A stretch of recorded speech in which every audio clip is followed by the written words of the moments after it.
Good evening, Mr. Amit. Hi, good evening, Swaroop. How are Dr. you? Swaroop, very well, representing Magic Tamil 20. பிஞ்சிலேயே பழுத்த ஒரு பெரிய மனுஷனை பார்க்கறதுக்கு எங்களுக்கு ரொம்ப பெருமையா இருக்கு. Tell us about how your entrepreneurial journey started at your childhood and where you've reached today. So, childhood, like when I was 8, it started like buying and selling small stuffs at wholesale and selling it at retail prices to my class students. அப்படி ஆரம்பிச்ச ஒரு journey, like from there, like my ambition was to become a doctor somewhere in a healthcare sector.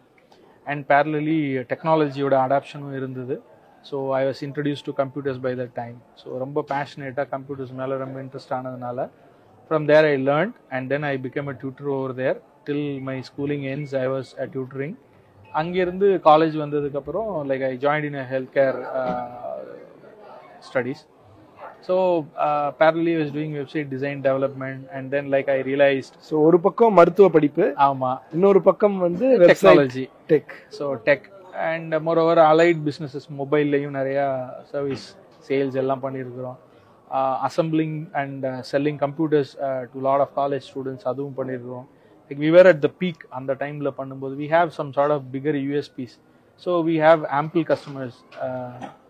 So அதில் ஆரம்பிச்சு அப்படியே கிராஜுவலாக transformation ஆகி like we felt there is a huge potential and gap in server administration and management. So அப்படி start பண்ணதான் 2008 into cloud based industry. இன்னைக்கு cloud, அன்னைக்கு web ஹோஸ்டிங்னு சொல்லுவாங்க. So we started with small domain and shared spaceல, அப்புறம் gradually we evolved and then we became a full suite of products into web hosting, starting from domain, shared, reseller, VMs, bare metals, SSLs, emails and security as well. அதோட சேர்ந்து manage சர்வீசஸும் பண்ணிட்டு இருந்தோம். Then we realized இது பண்ணியாச்சு, இதுக்கப்புறம் what's next big what we can do அப்படிங்கும்போது okay, நம்ம இதுக்கு பின்னாடி இருக்கிறது ஒரு டேட்டா சென்டர் ஸ்பேஸ். அங்கே தான் க்ளவுட்ல எல்லாருமே தே ஆர் ஆப்ரேட்டிங். அப்போ நம்ம ஏன் ஒரு டேட்டா சென்டர் பில்ட் பண்ணக்கூடாது அப்படின்னு சொல்லி ஆரம்பிச்சு ஒரு 5 years ஆஃப் R&Dக்கு அப்புறம் கோயம்புத்தூர்ல ஃபர்ஸ்ட் ஒரு எட்ஜ் டேட்டா சென்டர் பில்ட் பண்ணோம் with a minimal footprint order. We brought all our customers by that time, which was hosted in outside India. எங்களோட own infra shift பண்ணோம். It was a massive hit. Down the line, fast forward or 5 years, 100% uptime we gave services to all the customers. Then we realized இதோட நிக்க கூடாது, we want to expand across India and across the globe அப்படின்னு. அதுக்கப்புறம் we realized ஒரு இடத்துல நம்மளால own data center build பண்ண முடியாது. So let us take the route what other big giants are doing. So we started our operations in Mumbai in 2020. அங்கிருந்து followed by started in Chennai. ஒரு tier 4 international standards meet out பண்ற ஒரு data centerல we shifted all our servers and assets over there and created a cloud presence. Okay. So Mumbai is primary and Chennai is also primary next to it. So இது ரெண்டும் predominant public cloud services பண்ணிட்டு இருக்கிறோம். Other Bangalore and other Delhi regions எல்லாமே private cloud customers நம்ம பண்ணி கொடுத்துட்டு இருக்கிறோம். And this year like we have a focus, like we want to expand both west and east. So அதுக்கான work நடந்துட்டு இருக்குது. So by this year end we will be a global cloud company. Fabulous. ரொம்ப நல்லா இருக்கு உங்களோட story கேட்கறதுக்கு. Teaching பண்ணியிருக்கீங்க, software பண்ணியிருக்கீங்க, ஒரு முழு நேர மருத்துவராக இருந்திருக்கீங்க. இதில் where do you have time for குடும்பத்துக்கும் ஒரு ஒர்க் லைஃப் பேலன்ஸையும் எப்படி நீங்கள் வந்து சமாளிக்கிறீங்க? That's a fantastic question. So ஆண்டர்ப்ரனராக இருக்கிற எல்லாருக்குமே வந்து இந்த ஒர்க் லைஃப் பேலன்ஸுங்கிறது ஒரு பெரிய சேலஞ்ச் அண்ட் பெரிய விஷயமாவே இருக்கும். Luckily my co-founder is my wife. நான் ஸ்டார்ட் பண்ணி ஒரு 4 yearsக்கு அப்புறம் she joined my mission and அவங்களோட என்ட்ரிக்கு அப்புறம் லைக் ஒரு ஸ்டார்ட் அப்பா இருந்தது. ஸோ அப்போ அவங்க கோ-ஃபவுண்டர் கிடையாது, கோ-ஜாயிண்ட் ஃபவுண்டர். ஸோ லைக் அவங்களோட என்ட்ரிக்கு அப்புறம் like there was a drastic shift in operations. Wow. The way how we did all the operations and everything, starting from finance, sales, management and operations. So it took a complete shift. ஒரு solo ஃபவுண்டரா இருந்து பண்றதுக்கும் ஒரு founder நம்ம பண்றது எல்லாமே தப்புன்னு சொல்றதுக்கு ஒரு ஆள் வேணுமா இல்லையா? ஸோ கோ-ஃபவுண்டருங்கிறது வந்து ஒரு ஒரு ஸ்டார்ட் அப்புக்கோ ஒரு பிஸ்னஸ்க்கோ எவ்வளோ இம்பார்ட்டன்ட் அப்படிங்கிறது தென் ஐ ரியலைஸ்ட் ஸோ அவங்களோட என்ட்ரிக்கு அப்புறம் நிறைய சேஞ்சஸ். இன்னைக்கு எங்களோட க்ரோத் எல்லாத்துலேயுமே like she has a bigger contribution. So she is the CEO right now and I am taking care of completely technical aspects. I am the CTO right now. So this is how like it went. So அப்போ அந்த work life பேலன்ஸுங்கிற விஷயத்தில் like நான் என்னோட philosophy என்ன அப்படின்னா, what I always look at, life வேற work வேற கிடையாது. ரெண்டும் ஒன்றா பார்த்தீங்க அப்படின்னா அதை பேலன்ஸ் பண்ணணுங்கிற அவசியமே இருக்காது. ஒர்க்கு தனி லைஃப் தனின்னு பார்க்கும் பொழுது அந்த ஒர்க் லைஃப் பேலன்ஸுங்கிற ஒரு கான்செப்ட் நிச்சயமாக வரும், எதை எப்படி பேலன்ஸ் பண்ணணும்னு. என்னோட ஃபிலாசபி தட் இஸ் அது ரெண்டும் வேற வேற கிடையாது, ரெண்டும் ஒன்று தான் அப்படிங்கிறது. ஸோ ரெண்டும் ஒன்றா இருக்கும்போது எதுக்கு அதை பேலன்ஸ் பண்ணணும்? பேலன்ஸ் பண்ணுறதுக்கு நீடே இல்லை. கண்டிப்பாக. So that's the way I am taking care of it. Jokes apart, huge regard to your wife for the way she supported you, groomed you, and the way she stays with you as your pillar of support. So இதெல்லாம் தெரிஞ்சு ஒருத்தரை நீங்கள் கல்யாணம் பண்ணீங்களா, இல்லை கல்யாணத்துக்கு அப்புறம் இதெல்லாம் அவங்க தெரிஞ்சுக்கிட்டு அவங்க தன்னை வந்து உங்கள் சூழ்நிலைக்கு ஏற்ற மாற்றிக்கிட்டாங்களா? ஃபேக்ட் என்ன அப்படின்னா, ஒரு மேனேஜ்மெண்ட்டில் இருக்கிறவங்களா இருந்தால் it would be much better. என்னையும் பிஸ்னஸையும் அவங்க வந்து இன்னும் பெட்டராக ஹேண்டில் பண்ணுவாங்க. நான் அப்போவே சோலோ ஃபவுண்டராக இருக்கிறதோட ஒரு கோ ஃபவுண்டர்ஸாக இருக்கிறது தான் ஆல்வேஸ் இட் இஸ் குட். ஏன்னா நம்ம ஏ ஆங்கிளில் பார்ப்போம், whatever we see it is right அப்படின்னு நம்ம நினைப்போம். ஒரு பி ஆங்கிள் ஒரு சி ஆங்கிள்லேருந்து பார்க்கும் பொழுது தான் this is wrong, this is right, இங்கே ஸ்பீடாக போ, இங்கே ஸ்பீடை கம்மி பண்ணு, ஒரு speed breaker is required. Otherwise like எல்லா ஆண்டர்ப்ரனருக்குமே வந்து பார்த்தீங்கன்னா நைட்டு தூங்கிட்டு it will disturb you and morning எழுந்திரிச்சா like I am going to do wonders அப்படிங்கிற மாதிரி தான் வருவோம். பட் ரியாலிட்டின்னு ஒன்று இருக்குது. ஸோ அப்போ அதை ரியலைஸ் பண்ண வச்சு it can be of anybody. ஒரு கோஃபவுண்டருங்கிறவங்க வந்து ஒரு பிஸ்னஸில் இருக்கணும். அவங்களுக்கும் வந்து ஆண்டர்ப்ரினல் தாட், ஆண்டர்ப்ரினல் ப்ராசஸ், ஃபேமிலியிலேயே அவங்களும் அந்த இதெல்லாம் எக்ஸ்பீரியன்ஸ் பண்ணிட்டு வந்ததுனால ஐ ஃபெல்ட் இவங்க என்னோட ஜேர்னி.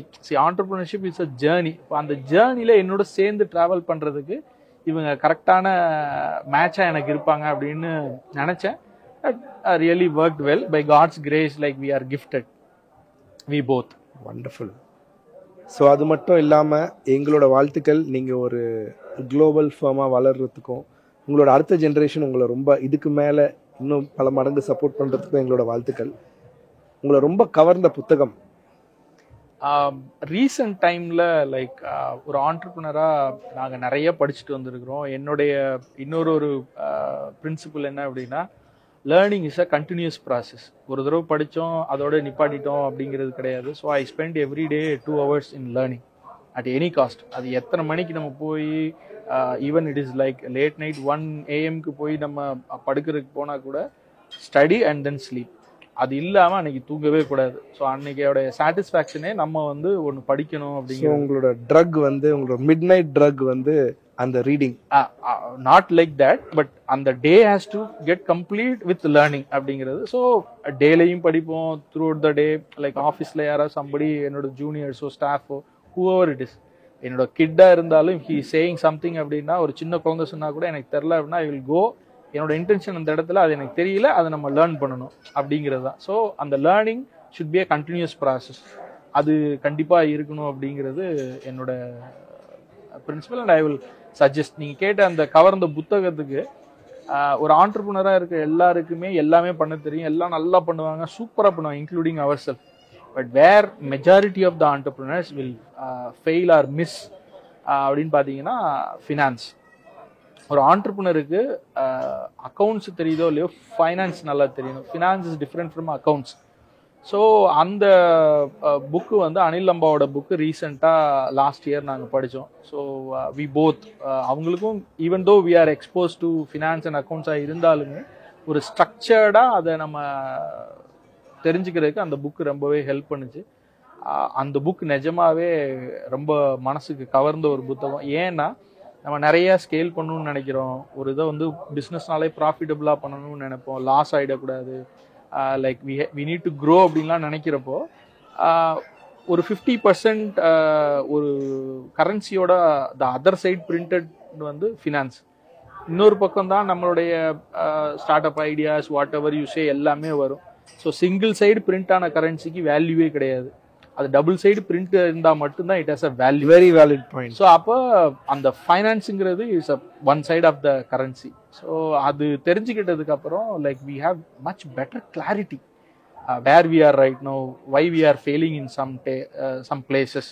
இன்னும் நம்ம ஸ்கேல் பண்ணணும், க்ரோ ஆகணுங்கிறப்ப how this finance is going to tremendously help the entrepreneurs to decide and make டிசிஷன்ஸுங்கிறது கூட அந்த புக்குக்கு அப்புறம் தெரிஞ்சது. ஐ வுட் சஜஸ்ட் அதை ஒரு தடவை படிக்கலாம். அது ரொம்ப கேஷுவல் மேனரில் தான் இருக்கும், ரொம்ப தியரிட்டிக்கலாக இருக்காது.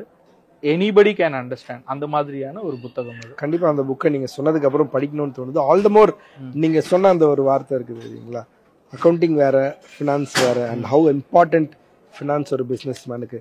That was a light bulb moment for me. So நம்ம குளோபல் பிஸ்னஸ் கான்க்ளேவ் 2025ஓட ஃபேக் எண்டில் இருக்கோம்.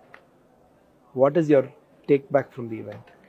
So I wish Global Business Conclave டீமுக்கு என்னோட மனமார்ந்த நன்றிகள், பாராட்டுகளும் கூட. ஏன்னா இது எடிஷன் 1 அவங்க பண்ணியிருக்கிறாங்க. இது பார்த்தா ஃபர்ஸ்ட் எடிஷன் பண்ணவங்க மாதிரி தெரியல. Very systematic, process orient.